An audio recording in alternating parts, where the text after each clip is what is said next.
Bonjour à tous. Aujourd'hui, nous allons parler limites. Très souvent, nous avons tendance à ne pas forcément savoir quand mettre nos limites, à vouloir finalement faire plaisir aux autres en s'oubliant soi-même. Moi, je vois très souvent le cas, notamment pour des profils hypersensibles, de vouloir faire plaisir et finalement de ne pas considérer notre propre besoin, mais plutôt celui de l'autre d'abord et après le sien. Pour moi, c'est la distinction d'ailleurs que je fais entre la gentillesse, qui est le fait d'être gentil avec l'autre, mais en oubliant son besoin, c'est-à-dire que même si l'autre nous demande quelque chose qui, malheureusement, on va dire, ne correspond pas à notre besoin, on va accepter. Et la bienveillance qui est voilà, de prendre en compte notre besoin, d'abord, quand même, et puis pour aller aider l'autre après. Parce que finalement, si on n'est pas capable de s'aider soi-même, c'est très compliqué d'aider l'autre. Moi, j'avais cette croyance-là, notamment quand j'étais au lycée, que en étant gentil avec les autres, finalement, en faisant plaisir aux autres, les autres allaient beaucoup plus m'apprécier, allaient avoir de l'estime, etc. En fait, je me suis aperçue que c'était au contraire l'inverse. Que c'est quand on arrive justement à mettre ses limites, à s'affirmer réellement en tant qu'individu, et à mettre aussi des limites du coup à l'autre, à protéger ses besoins, ses valeurs, ce qui est fondamental pour nous, qu'on arrive à construire des relations équilibrées avec les autres, qui vont être beaucoup plus positives, parce qu'on aura appris à communiquer. Parce qu'en fait, quand on n'arrive pas à mettre ses limites, qu'est-ce qui se passe? C'est que finalement, on internalise les émotions négatives, on agit un petit peu comme une soupape, et au bout d'un moment, cette soupape, à bout, et au bout d'un moment, elle explose. Et ce qui fait que, avec ce mode de communication, avec ce non-mode finalement de communication, on en vient à avoir une explosion d'émotions tout d'un coup, et là, on ne peut plus retenir la violence de l'expression, voire des fois même de la haine, qui peuvent conduire à la rupture de la relation.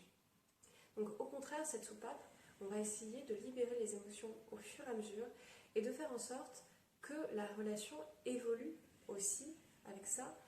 Poser ses limites, ça permet à la fois soit de s'améliorer, mais aussi à l'autre de s'améliorer.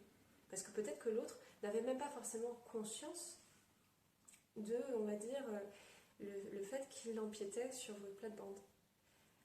On a des besoins et des valeurs qui sont tous différents, et donc c'est important justement de réussir à les communiquer à l'autre. Donc pour ça, je vais vous proposer une méthode de communication pour pouvoir justement mettre en place ces limites, ne plus être victime du comportement des autres. Cette méthode de communication, ça s'appelle la communication non violente, donc connue sous le nom de CNV. Alors, cette méthode de communication, elle va vous permettre déjà dans un premier temps de vous réapproprier la responsabilité aussi de vos actions. C'est-à-dire, si l'autre agit de telle manière, finalement c'est aussi qu'on l'a laissé agir de la sorte. S'il adoptait un comportement, ok, son comportement il en est responsable, mais l'impact que ce comportement a sur moi, j'en suis moi-même responsable. Si je décide qu'il a ce pouvoir-là sur moi, c'est bien moi qui l'a décidé. Donc, ce qui est important, c'est de considérer que nous ne sommes pas victimes du comportement des autres et qu'on a le pouvoir de dire non si un comportement ne nous correspond juste pas, ne correspond pas à ce que nous sommes, à notre alignement, à nos valeurs. On a le pouvoir de dire, écoute, ça je suis désolée, mais moi ça ne me convient pas. Et vous vous apercevrez qu'en posant vos limites, ça va permettre aussi de fluidifier le dialogue avec l'autre. Après, ça va dépendre comment est-ce qu'on les pose, ces limites. Parce qu'une fois qu'on a dit ça, comment est-ce qu'on fait pour avoir un dialogue qui est éclairé, qui est bienveillant avec l'autre, tout en affirmant aussi sa volonté. La première chose que je vous conseille déjà, quand un conflit survient, c'est de surtout laisser, on va dire déjà, décanter un petit peu, de ne pas communiquer immédiatement parce que vous allez être dans une émotion déjà immédiate, peut-être négative, qui ne sera pas forcément propice au dialogue, on va dire, si vous réagissez sur le coup.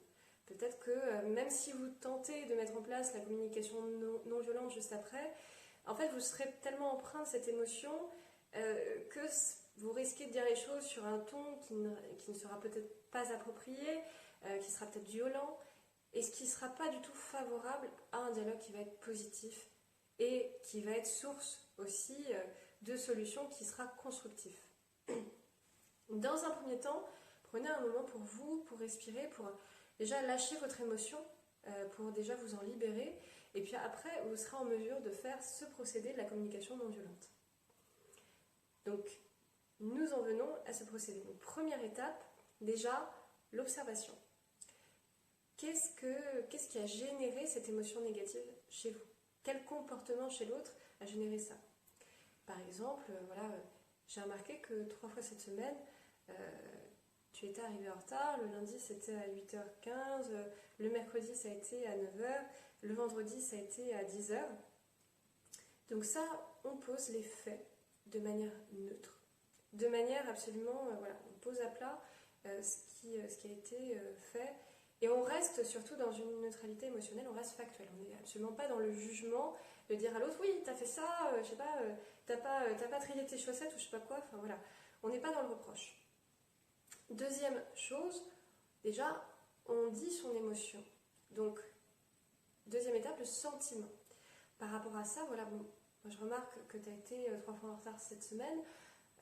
Moi je sais que par rapport à ça, c'est vrai que ça me puise. J'aurais besoin, en fait, troisième étape, donc le besoin, j'aurais besoin d'être sûre que tu sois à l'heure, notamment lorsqu'on a des rendez-vous clients. Voilà. Donc, je vais revenir juste sur l'étape sur l'émotion. Quand vous formulez votre émotion, en fait, ce que vous faites, c'est que vous vous livrez à l'autre. Plutôt que d'être dans le reproche, vous partez de vous. Qu'est-ce que ça a généré chez vous comme sentiment? N'hésitez pas à formuler votre émotion et ça va susciter normalement de l'empathie aussi chez l'autre. Ça va permettre de désamorcer aussi un potentiel conflit. Par exemple, écoute,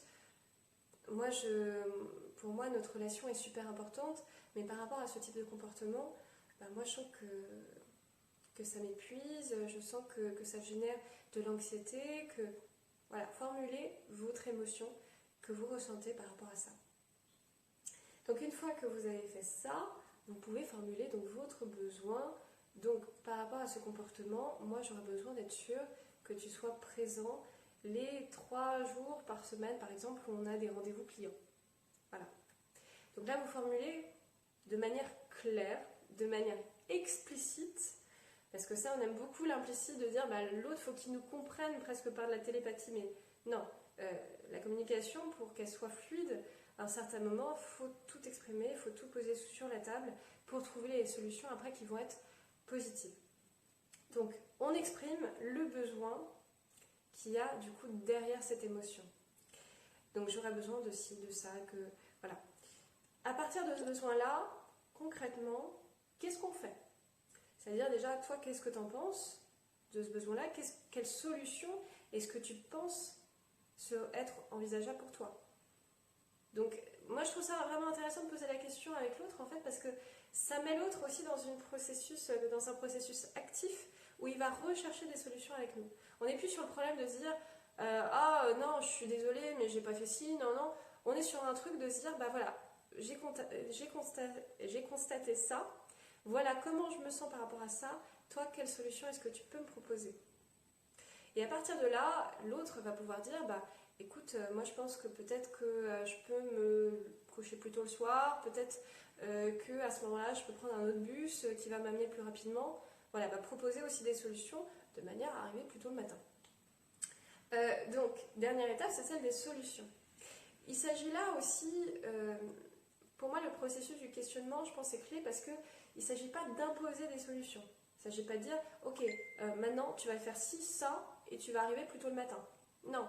Justement, le fait que la personne soit active, c'est quelque chose qui est super important aussi et qui favorise vraiment le dialogue. Donc voilà, je vous ai donné cette méthode de communication.